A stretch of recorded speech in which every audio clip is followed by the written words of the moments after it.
ярилцлага өгч байгаад баярлалаа. Тэгээ миний эхний асуулт болохоор ерөнхийлөгчийн сонгуул болохтой холбоотойгоор иргэдээс хамгийн их дэмжлэг авсан хүнийг нэр дэвшүүлэх талаар Монгол Ардын нам өчигдөр мэдээллээ. Тэгэхээр таны бодлоор энэ боломжтой юу? Монгол Ардын нам өнөөдөр ерөнхийлөгч ард түмнээсээ асууж сонгох гээд байна уу? Эсвэл аль хэдийн сонгочоод одоо зөвшөөрөл авч ийн үү? Уг нь ийм л бол та Содбаатар өчигдөр тэр намынхаа PR ажлаа эхэлж байгаа гэсэн үг л дээ. Тэрнээс биш одоо ард түмний хамгийн их дэмжлэгтэй хүнийг бид нэр сонгоно гэдэг бол зөв л дөө. Ер нь бол PR-ийн хувьд бол. Гэхдээ нөгөө талаас нь харахад ерөнхийлөгч нэр дэвших хүнийг хуулийн дээр хязгаарласан байгаа шүү дээ. Нэгдүгээрт 50 наснаас дээш. Тэгэхээр одоо мэдээж хэрэг Монгол Ардын нам тэр нэр дэвшүүлж байгаа, таалагдж байгаа улс төрчдөө дундаас 50-аас дээш настайгийн сонгох байгаа. Хамгийн их дэмжлэгтэй байгаа нь бол одоогийн ерөнхийлөгч байгаа. Гэхдээ одоогийн ерөнхийлөгч хуулиар дахиж дэвших боломжгүй байгаа. Тэгэхээр бол одоо энэ бол Содбаатарын ярьж байгаа юм бол гоё үг. Гэхдээ тэрийг бол бас зөвхөн хязгаарлалтаар харах хэрэгтэй л дээ. Бүтнээрний хэлбэл хуулийн хүрээнд ерөнхийлөгчд нэр дэвших хүнийг хязгаарлалтад заасан хязгаарлалтын дотор буй Монгол Ардын намаас нэр дэвших сонирхол бүхий хамгийн их дэмжлэгтэй хүнийг нэр дэвшүүлнэ л гэсэн утгатай мэрэгдсэн байгаа байхгүй. Энэ үл яг нэг тийм буруу юм бол биш. Үндсэндээ үл 27 оны ерөнхийлөгчийн сонгуулийн манын сунгаа үгээр эхэлж ийн гэсэн үг л дээ. Ардын намын дотоод сунгаа үгээр эхэлж байна гэж. Сунгаагаа аль биесээр зарлж байгаа асуудал. Үнэн удааг нь бол мэдэхгүй. Гэхдээ 5 сонгуулийн штаб байгуулагдчихсан байгаа. Тэрэн доктор Замдан Шатар гэх мэт нэрсүүд байгаа байхгүй. Тэгэхээр Монгол Ардын намын дотоод эв нэгдэл үнэхээр бий болсон болов эсвэл ингээ ерөнхийлөгчийн сонгуул хүртэл зуурын эв нэгдлийг үзүүлэх. Үгүй эв нэгдлгээд байх юм байхгүй шүү дээ наа чинь. Монгол Ардын нам бол ер нь дарга төвтэй нам. Дарга нь хэн байх нь үл хамааран нэг дарга нь дарга бишрэн шүтдэг. Дарга одоо ингээд хүндэлдэг ч юм уу эсвэл бишрэн шүтдэг ч юм нам. Тэгэхэд одоо Монгол Ардын намын хувьд бол тэр ерөнхийлөгчийн сонгуул дээр 17 оны шиг түүх давтагдах магадaltaй. Тэр нь юу гэхээр намаас нэр дэвшсэн хүнийг анхан шатны нэгжүүд дээр нь за эсэргүүцдэг юм аахад дэмжихгүй байх. Юу ч хийхгүй байх. Энэ магадлал их өндөр. Тэрнээс одоо болж байгаа явдлуудын нэг өнгөрсөн намар улсын явдлуудтай буцаад орох хэрэгтэй л дээ. Тэгэхээр Монгол Ардын нам дээр баг хурал дээр дараагийн хурал дээр янз бүрийн бие биенийхэн талаар гишүүдийн дээд удирдлагын талаар янз бүрийн мэрэгдсэн. За тэгээ үндсэндээ Монгол Ардын нам л өөрөө дотроосоо л оюутны засгийн газрын унгаасан шүү дээ. Парламентд 68 судалтай нам 2 хуваагдж байгаа л дотроо унгаасан. За дараа нь Замдан Шатрыг хэн унгаасан? Монгол Ардын нам л өөрөө унгаасан шүү. Хичнээн энэ дээр арчсан нам унгаасан гэж ярих сонирхолтой байгаа хэдий ч парламентд 68 судалтай олонхын нам нь ерөнхий сайд авж үлдээгүүл өөртөө л авж үлдэх асуудал. Тэгээ тэгж чадаагүй нь бол одоо Ардын нам дотроо хагаралтайгийн шинж байхгүй да. Тэрнээс Содбаатар одоо ингээ манай нам дээр хагарал байхгүй ингэж хуваагдаагүй гэдэг бол одоо Содбаатарын намын ерөнхий нарийн бичгийн даргын хүсэж байгаа байдал нь тэр байх. Тэрнээс бодит байдал дээр бол энэ дээр бол Содбаатарт итгэж байгаа нам дотроо ч байхгүй нь бол ойлгомжтой. Миний нөгөө дараагийн асуултаа өөрөө хариулчлаа л да нөгөө улс төрийнхөө зураглалаар өрсөлдөгч нь аануу эсвэл ман доторх би өөр нэг манаа гэж асуусан ойлгомжтой. Гэхдээ наадах нэг юм байгаа байхгүй юу? Мэдээж өрсөлдөгч нь арчилсан нам. Арчилсан нам нэг та ажилласан бол 10 хэдэн жил Монгол Ардын нам сөрөг хүчингүй амьдэрсэн парламентд. Одоо арчилсан нам бодит сөрөг хүчин болоод ямарваа нэгэн одоо сөрөг хүчнийхээ хийх ёстой юмыг хийгээд эхлэхээр Монгол Ардын нам гайхаад байгаа. Эднэр ягаад засаг унгаах гэдэг юм бэ гэдэг. Гэхдээ сөрөг хүчин чинь засаг унгаах ёстой үедтэй. Тэгэд арчилсан намынхан учрлын засгийн газрыг унгаах гарын үсэг цуглуулж хэлж байгаа гэхээр гайхаад байгаа байхгүй юу? Тэр гайхаад байгаа юм байхгүй шүү дээ. Тэр чинь арчилсан нам сөрөг хүчнийхээ хувьд учрлын засгийн газар үнийн өсөлтийг хязгаарлаж чадахгүй байна. Өөр одоо зарим сайднаар ингэж ийн гэдэг шалтгаанаар Ардын намын ерөнхий сайдыг унгаах ордлого хийх нь үл зөв. Тэгэхэд яг нөгөө талаас нь Хэрэв Монгол Ардын нам тийм л ив нэгдэлтэй байгаа юм бол тэгээд арчилсан нам санд оруулахад нь тэгэл парламент байгаа Монгол Ардын намын бүлэг нь аваад үлдэгээл дээ. Тэгж чадж гин үгүй юу гэдэг нь бас асуудалтай байхгүй юу?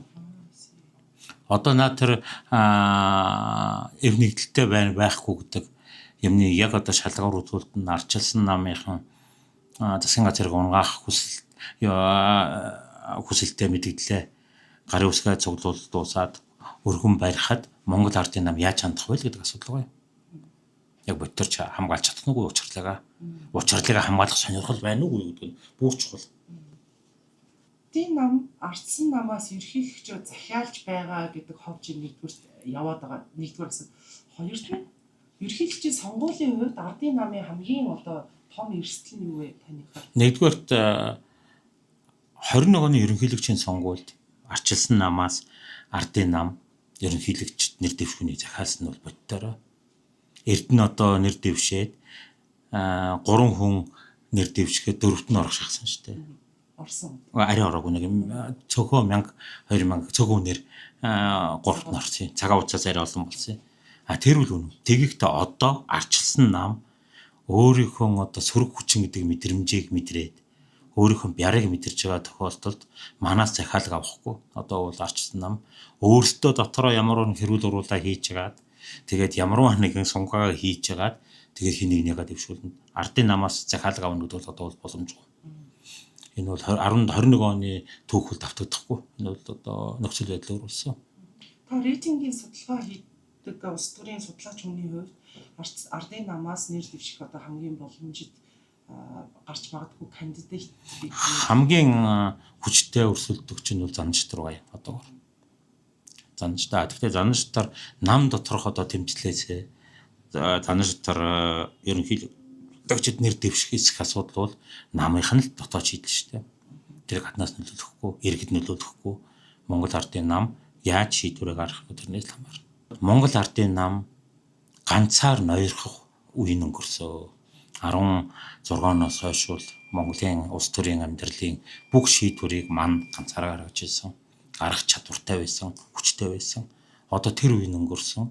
Монгол Ардын нам сөрөг хүчинтэй амьдрах одоо оршин тогтнох чадвартай байж 27 онтойгоо 27 28 он хүртэл одоо тэр сөрөг хүчинтэй байж сурахад хэрэгтэй байна. Одоо тэгэхгүй гайхаад энэ ардын арчилсан нам ягаад тийм манай засгийг унгаах гэдэг юм бэ? Гайхаа яваад байгаа байхгүй.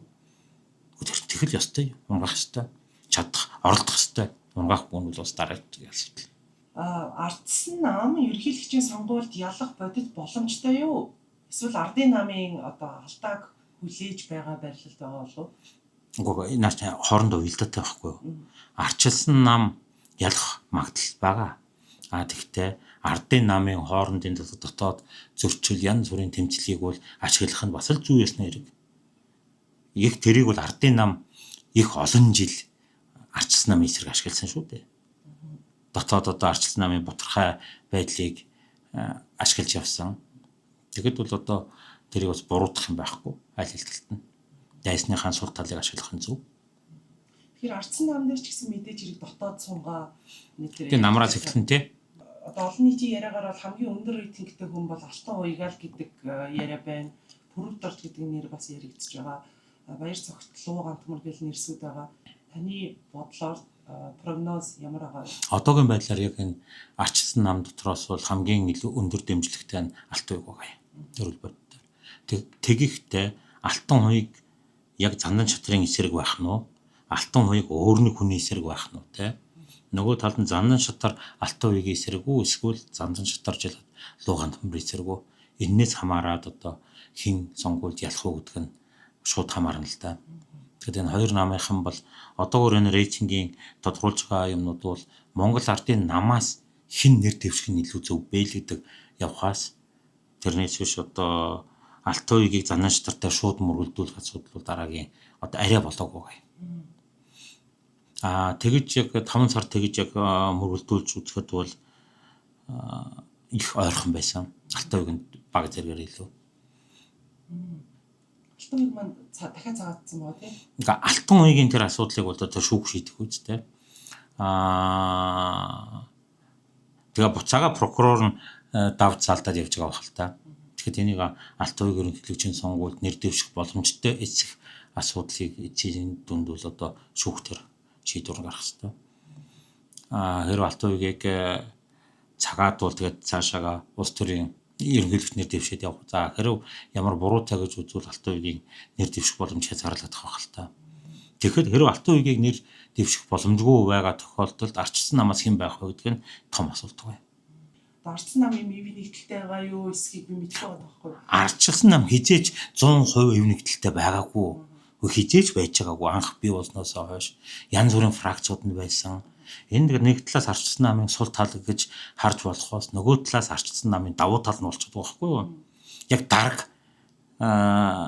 дарга шийтдэггүй.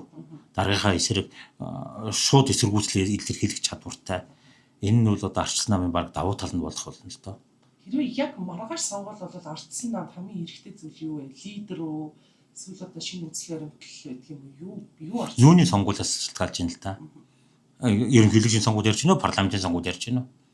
Парламентын ерөнхийлөгчээр арай өөр болчихно л да. Тэг парламентын байвал одоо бас нэг энэ сүүлийн хэд хоног яригдж байгаа нэг зүйл бол урьдчилан засгийн газар унвал дараагийн засгийн газар бүрдэж чадахгүй гэдэг асуудал байна. Дараагийн засгийн газар хэрэг бүрдэж чадахгүй бол хуулийн дагуу 30 хоногийн дараа дотор засгийн газар бүрдэж чадахгүй бол ерөнхий сайдад томилж чадахгүй бол парламент харахаар байгаа. За хэрв тэр тохиолдолд учрал унаад засгийн дараагийн ерөнхий сайдад томилж чадахгүй бол парламентын их хурлын сонгуул ээлжид бус сонгуул болох болно. Ээлжид бус сонгуул болох тохиолдолд бол одоо ардчилсан нам ардын нам хоёрын хоорондох цэвэр одоо тэмцэл бол нэлээд хүчтэй явах үед ардчилсан намын хувьд бол хамгийн түрүүн хийгдэхэд өчигдөр уржигдөр тэр цогтгорол бас ярьж ин л ардчилсан намын дарга тэр хороо сумын бүлгийн ахлагч гэдэг те сонин бүтэж байгаад байна. Энэ бол одоо цэвэр манд үйлчилж байна гэдэг бол энэ бодит үнэлэлтэй. Эргэжин зохицуулт хийх бол ардчилсан нам идэх гарах бах. Ардчилсан намын хувьд бол манайг болиулах гэхэд ан эргэнд юу санал болох вэ гэдгийг л тодорхойлох хэрэгтэй. Тэгээ яг эргэнд юу санал болох вэ? Энэ манайг болиулчлаа. За бид нэр засаглая гэхээр бид нэр яавах вэ гэдгээ тодорхойлох хэрэгтэй. Татварын асуудал дээр яах, өрхийн орлогын асуудлыг яах, одоо үнийн өсөлтийн асуудал дээр яах. Энэ хаваржин 5 сараар талаар бүтэн махны асуудал ирлээ шүү дээ Монгол улс. Мах бол 18 оноос хойш бол 3.6, 3.7 дахин өссөн байна лээ. Тэгэхээр Монголын иргэдийн орлого тэгж өсөөгүй шүү дээ энэ хугацаанд. Тиймээс бол энэ өөрхийн бодит орлогын асуудал бол хамгийн чухал асуудал байна. 2028 он ардчилсан намраа санал савна гэсэн сэтгэл юм шүү дээ. Ардчилсан намын гишүүд маш их байдаг. Гэхдээ энэ ер нь бол таны прогнозоор ингэ савх уу? Энэ одоо байгаа аж байдлаас харахад арай эрт байна. Дүнхэд эрт байна. Арай эрт байна. Тэгэхдээ ардын нам одоогоороо байгаад байвал асуудал нэлээд хүндрэх байх л та. Ардын намын хувьд бол 3 дахь ерөнхий сайд нь явж байна шүү дээ. Одоо энэ парламентын томилсон 3 дахь нь одоо унах асуудлыг өнөөдөр наадмаар руу нам руу гэдэг асуудалтай хүрчихсэн явж байгаа шүү дээ. Тэгж яхад бол энэ бол бас нэг юм дахиад давтаад хэлэхэд Монгол ардын нам парламентод олуулаа 68 үлээ. Тэгэд унгаажгаа нь Монгол ардын нам л өөрөө унгаагаад байгаа шүү дээ. Тэгэхэд ямарваа нэгэн гадны ардчилсан нам хичнээн их төвчгөнсөн ч гэсэн ардын намгүйгээр засаг унгаах боломжгүй. Хэрвээ учрлын засгийн газар унаад дахиад дараагийнхаа сонгож амж ерхий сайдад сонгож амжихгүй томилж чадах. Томилж амжихгүй байж гад их хурл хэрвээ тарвал шин сонгуул болно тийм үү? Тэгнь. Ээлж бус сонгуул болно. Тэр нь ер нь үл зөв юм. Тэр маань бол хэрвээ энэ тохиолдолд бол бид нарт ерхийлэгчийн асуудал байна. Одоо 2 дугаар асуудал болж байгаа юм шиг. Тэгнь энэ намар сонгуул болно гэсэн үг байхгүй юу? Намар сонгуул бол таны прогноз юу байх вэ? Энэ дээр бол яг одоо бол там хийхэд хэцүү байна. Гэхдээ бол тэмцэл бол нэлээд хатуу байна. Яаж ч утсан нэг тодорхой хэлэх юм бол Монгол ардын нам дахид 68 судал авч чадахгүй. Тэр үл ойлгомжтой. Иргэдэд бид нарт энэ сонгуул болчвол ер нь ашигтай юу эсвэл ашиггүй юу? Гэхдээ иргэн болгон тэрийг бодох хэрэгтэй л доо. Тэгэхдээ одоо улсын хурлын өөрийн сонгосон гишүүдэндээ нөгөө сэтгэд ханамжтай байгаа сонгогч юу хэдэн хувь байгаа бол та жишээлхэд хаана сонгуул өгсөн бэ? хаан уулаад одоо сонгогдсон нөхдүүдэд та сэтгэл ханамжтай байна уу? Одоо байгаа тэнд чинь алдарч авахлан байгаа эрүүл мэндийн сайд байсан нөхөр байгаа. Мөнх цаахан. Тэр гуравта та ханамжтай байна уу? Тэгэхээр эргэн тэр дараачийн сонгуульд ямар ч байсан өөрийнхөө байр суурийг илэрхийлэхийг боломж олгонод энэ үл зөв. Тэгэхээр ээлж бус сонгуудаас айгаад байх юм ерөөсөө байхгүй. Намар тийм юм ер нь болчих магадaltaй. Содбаатарын ярьж байгаа бодитоор нам нь задраагүй гэж хэлж байгаа бол тэгвэл одоо учрлын кадрыг аваад үлдэх үү. Хэрвээ яг л тийм 100% контрол байж чадахгүй, тийм контрол байхгүй бол учрлын засгийн газар унчхад бол нэг гайхах юм байхгүй. Ер нь гэхдээ та ингэ ажиглаж байвал бүгд учрлын засгийн газрыг богино настай гэдгийг анхнаасаа л тийм байр суурин санацсан. Бүгд ман дотор ч гэсэн. Өнөөдрөө маргааш өгдөг. Учрал засгийн газраа амьд авч үлдэх ямар нэгдүгээр шанс байгаа, хоёрдугаар чаленжууд нь юу вэ? Үгүй нэгдүгээр тарин дээр нам доторх одоо эв нэгдлийн асуудлаас л хэлж байна шүү дээ. Тэгэхээр нөгөө учрлын хэрэглэхийн даргын яриад байсан юм одоо юу болсон бэ? Ирэхэд мартаагүй байгаа шүү дээ. Тэр одоо намынхаа дээд удирдлагыг л одоо өөрчилж явах үедээ энэ юм гэмт хэрэг хийсэн байх магадaltaй тэр асуудлаа яг юу болсон юм бол чимээг байгаад байна. Тэ бүх фракцуудад одоо хамгийн гоё олон солонгорсон байдлаар засгаа бүрдүүлэх шиг болсон шүү дээ тий. Үгүй л дээ. Гү. Жил оюутнаас номингоо сурган байгаа юм уу? Оюутнаас засгаа учрлын засгийн газарт номин байгаа бах. Яг оюутны хүн гэж хэлэх боломжтой. Өөр хүн юм байна. Бадныг олон байхгүй. Өөр байхгүй тий. Оюутных бол. Монголд ямар ерөнхийлөгч хэрэгтэй вэ? Гэхдээ Монголд улсад ямар ерөнхийлөгч яг тодорхой байхгүй юу? Нэгдүгээрт Монгол ерөнхийлөгч нь ямар байх хэвээр юм бэ гэдэг. Ерөнхийлөгч нэгдүгээр намаас дээгүүр байх хэвээр. Намаас дээгүүр. Одоо угаасаа хуулиарч гэсэн ерөнхийлөгч одоо намын харьяад намгүй байх хэвээр гэдэг залдгууч намаасаа татгалздаг. Намаас дээш байх хэвээр нэгтгэж байх хэвээр. Монгол хүний монголчуудын одоо үнэт зүйлийг нэгтгээд одоо ингэж одоо эцэг гэх юм уу аав гэх юм уу те нэгтгээд одоо дээрээс нь харж идэг. Шударгах хэрэгтэй. Улс төрийн туршлагатай байх хэрэгтэй. Тэгээд бол намаас дээгүүр байх л чухал. Хэдийгээр бүгдээрээ ер нь нэгдлийн бэлэг тэмдэг бол ерөнхийлөгчийг ярьдаг ч гэсэн ерөнхийлөгч болсон хүн нэгдүгээрт намдаа нөлөөтэй байдаг. Хоёрдугаарт намууд улс төрийн намууд ерөнхийлөгчөө гаргах гэж бүхэн хатаа хичээдэг шүү дээ. Тэ? Тэгээд одоо энэ дээр одоо байгаа нэг юм байгаа маа. Манайх одоо нэг танхимтай парламенттай шууд сонгодог ерөнхийлөгчтэй. Энэ тогтолцоогоо өөрчлөх хэрэгтэй юугүй юу гэдэг асуудал руу орох юм. Тэгэхээр энэ тогтолцоог өөрчлөх нэг хувилбар нь ерөнхийлөгчийн эрх мэдлийг бүр багасгаад тэгээд дээд танхим үүсгэх. Гэхдээ энийг бол тийм хурдан хийгээд байх ажил биш байхгүй. Тэгээд бид 30 гаруй жил энэ одоогийн тогтолцоогоор амьдраад дасаад сайн муу юм л байгаа. Гэхдээ энийг заавал өөрчлөх шаардлагагүй ч гэж магадгүй. Тэнийг хурдан шийдэх чинь яг тодорхой нэлээд судалж ийж нэлээд нөхцөл байдлын давуу сурталыг харж ийж шийдэх юмнууд. Хэдүүлээ одоо 19 онд үндсэн хуулийн нэмэлт өөрчлөлт хийсэн байгаа шүү дээ. Тэгэхээр ерөнхийлөгчийн сонгуул дээр ч юм уу одоо нөгөө сонгуулийн өмнө 6 сарын өмнө гинт нөгөө тоглоомынхаа дүрмийг их барьж байгаа нам маань өөрөө сонгоод байдаг байсан шүү дээ. Ерөнхийлөгчийн сонгуул дээр бол энэ боломжгүй. Үгүй ерөнхийлөгчдөр юм байхгүй. Одоо хүмүүсийн их одоо хартаал одоо янз бүрээр хараад байгаа юм те. Хөрсөх дахиад дэвшчих вэ гэдгээс л эмзэглээд байгаа. За хөрсөх дахиж ерөнхийлөгч нэр дэвшихийн тулд хоёр боломж л байгаа юм. Нэгдүгээр үндсэн хуулийг өөрчлөх. Үндсэн хуулийг өөрчилж ийж нэг удаа гэдгийг хоёр удаа ч юм уу болгох те. За тэгэхээр тулд парламентын гишүүдийн 3-ны 4-3 байна уу хэрэгтэй байна уу? 3-2 байна уу? Тэр залт байгаа. Тэр үл бүртгэхэд хэцүү байхгүй юу? Нэгдүгээр. Хоёрдугаар ард нийтийн санал асуулга явуулж агаад иргэдээс асуух. Гэхдээ ард нийтийн санал асуулгахад баруун нэг парламентын 3-2 нэрхтээ болж байгаа байхгүй юу? Тэр нэг бас бүртгэхгүй юу гэдэг асуудалтай. Тэгээ баг боломжгүй байхгүй юу? Тэгэхэд одоо хөрсөхийг тэр хардж байгаа байдал бол энэ дахиад нэр дэвших гээд байна гэдэг бол энэ бол яг Өнө хүрцгүн ч гэсэн өөрөө ерөнхийдөө чинь би дэвшихгүй гэж яриад байгаа юм шүү дээ. Олон удаа. Тэгэхээр тэрэндээ итгэхгүй л одоо энэ хүрцгөө дахиад нэр дэвшчих гээд байна. Одоо парламентын үндсэн хуулийг өөрчлөх гээд байна гэдэг те. Эцсийн дүнд үндсэн хуулийг өөрчлөх хэсэг нь хурлын гишүүч хийдэн шүү дээ. Тэгээ энэ бол одоо бол яг одоогийн хурлын бүтцийг харахад бол боломжгүй асуудал байна.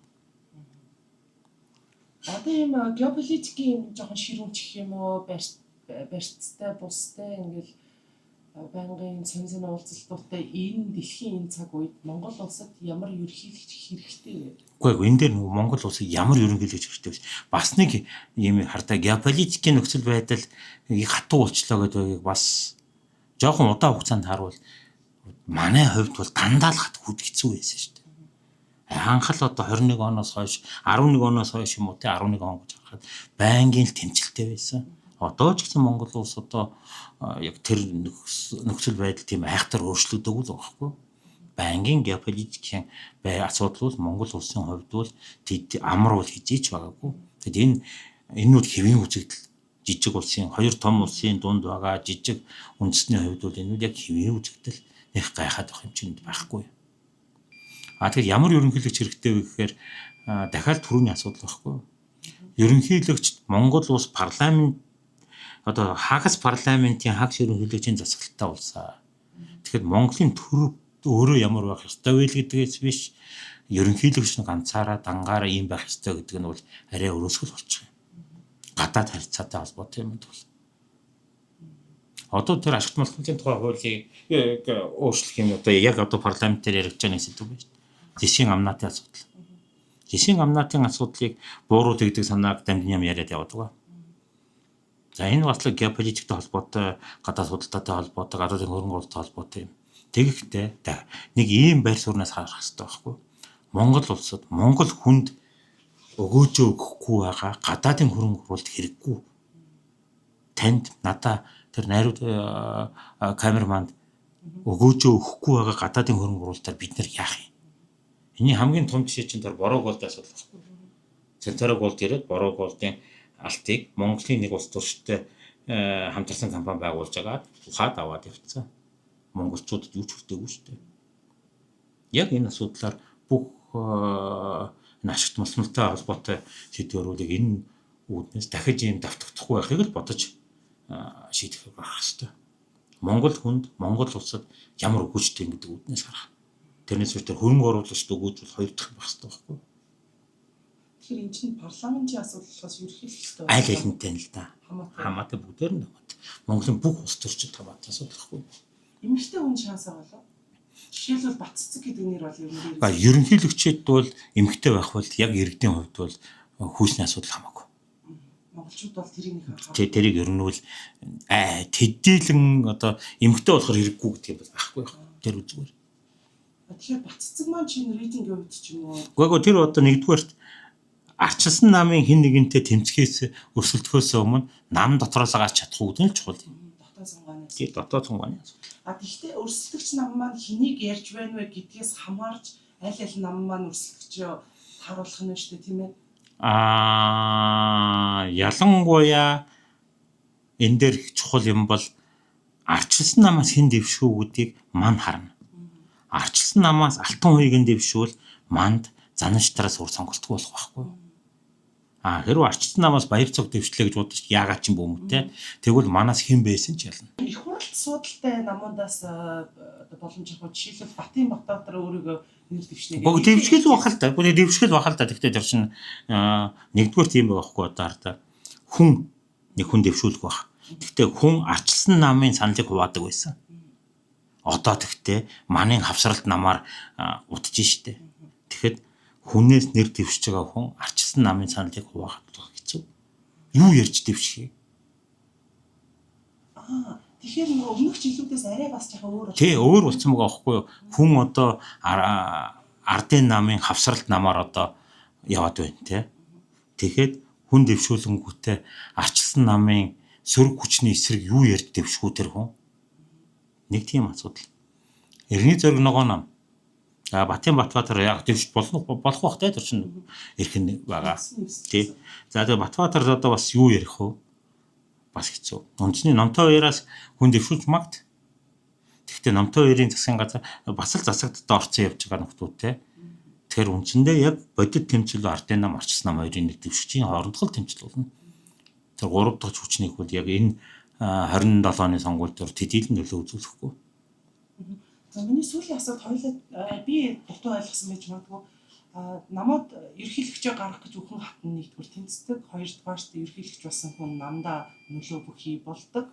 Байдаг гэвч ерөнхийлөгч бол намаа давсан байх хэвээр арай өөр өргөн үрээний хүн байх хэвээр гэд ингээ ярьлаа шүү дээ.